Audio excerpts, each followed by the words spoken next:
আচ্ছা, আমরা বুবু জানের স্মরণে একটা গান গাইব ইনশাল্লাহ।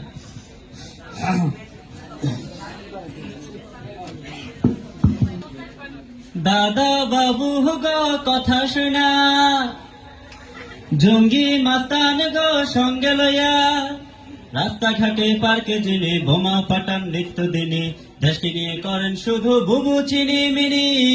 বুবু তো নয় সে তো বাস্তব একটা ডাইনি রে, বুবু তো নয় সে তো বাস্তব একটা ডাইনি, বুবু তো নয় সে তো বাস্তব একটা ডাইনি রে, বুবু তো নয় সে তো বাস্তব একটা ডাইনি। বুবু আমার বিদেশ গিয়ে উমরা পালন করে, আবার বুবু দিল্লি গিয়ে তিলক পরে ঘোরে, ঠিক না? বুবু আমার মক্কা গিয়ে উমরা পালন করে, আবার বুবু দিল্লি গিয়ে তিলক পরে ঘোরে। কোন ধর্মের মানুষ বুবু বুঝতে পারে না তো কবু, ধর্ম নিয়ে ব্যবসা করো বুবু তোমায় চিনি।